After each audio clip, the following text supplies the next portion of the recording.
something that's interesting that I thought about is how many of those times where you look at those charts and you notice there's a discrepancy either in the size of a tumor that's been drawn or on a fundus photo, whether that discrepancy is between one of your previous exams or one of your exams after that.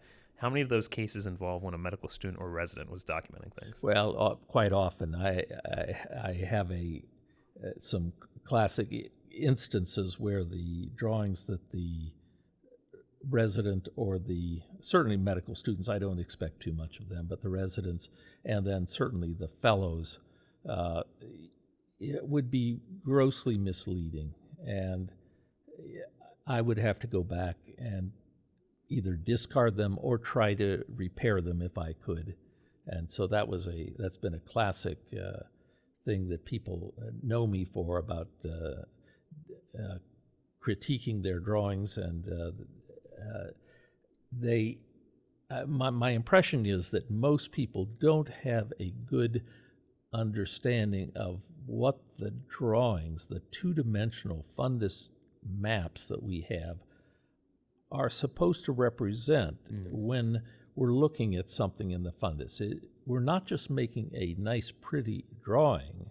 We're trying to make a map that accurately depicts where the specific lesion is in the fundus relative to all relevant anatomic landmarks and how big it is and associated features with it. So there are all those things that are important to record. And many times, let me just say, over the years, I found 4 different kinds of drawings that can be made. One is what I will call the stick figure drawing. That means somebody kind of knows which quadrant in the fundus it is in and kind of makes a little circle over there, and it has nothing to do with reality most of the time, and also it looks terrible. Yeah. Second one is one that is actually, again, it's kind of a stick figure thing, but at least the individual has taken the time to try to get the position correct and the dimensions about appropriate, and it doesn't look real nice, but it's actually a pretty good representation of the map that you would want. The third one, which is probably the most dangerous of all of them, are some of the residents or fellows have made very pretty looking drawings, and they look real nice, and they shade them in and they color them in, and they have very little to do with reality.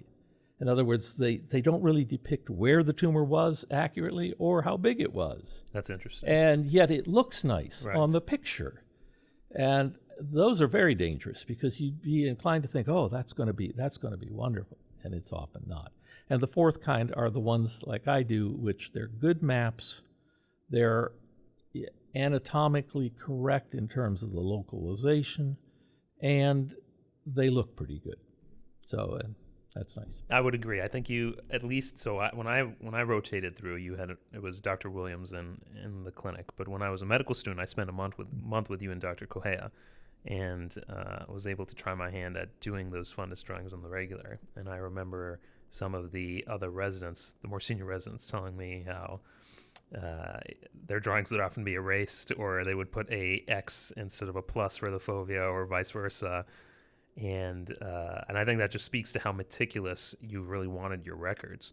Do you think the discrepancies, barring residents or medical students making the drawings, do you think there's some issues in terms of reconciling them because 20, 30, 40 years ago, you didn't have your eye so much on this kind of research, and it's only as you've gone along throughout your career that you've realized I need to start documenting things more carefully if I want to look back and sort of mine the data?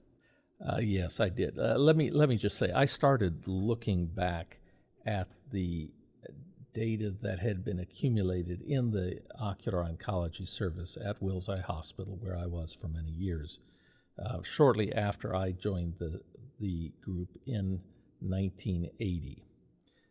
Dr. Shields had started on a part-time basis there with that in about 1974. But just to put it in perspective, by the time I joined him, he had done 40 radioactive plaques.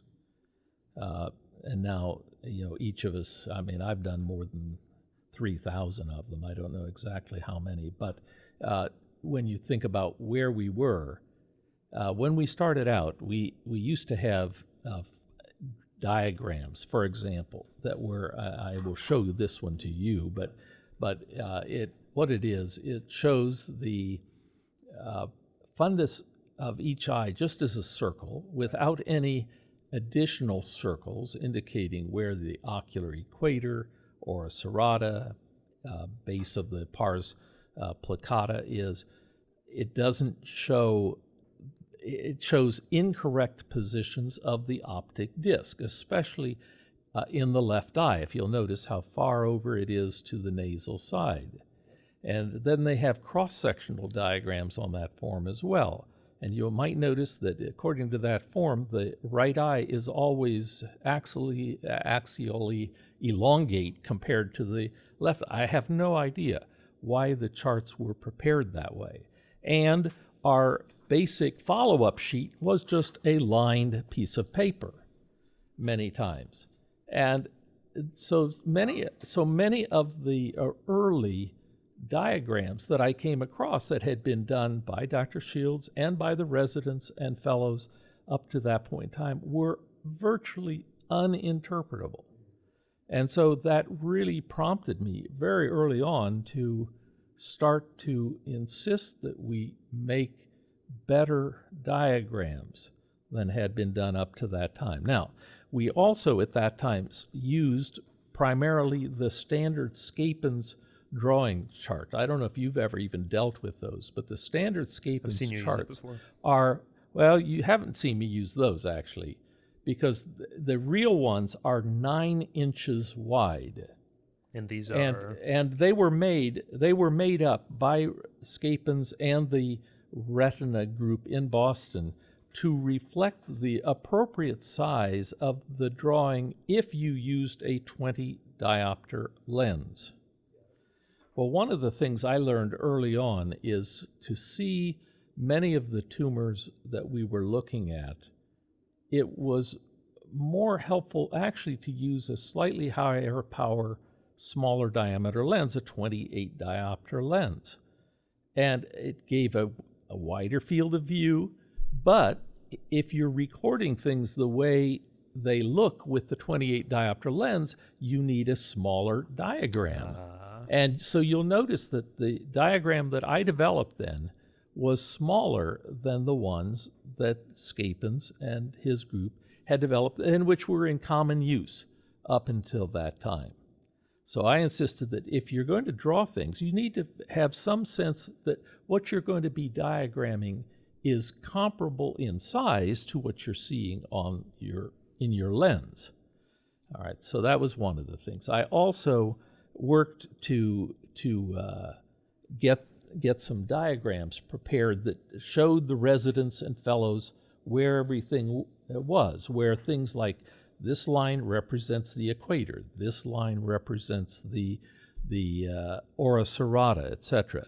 And then also describe to them what the zones of the fundus were. It had always kind of bothered me, almost like fingernails on a scratching on a blackboard. When I would hear that something is in the mid-periphery and it was 2 millimeters from the optic disc. Well, what's if there's a periphery? How can there be a mid-periphery? And so some of the zone descriptions people were giving were very bad.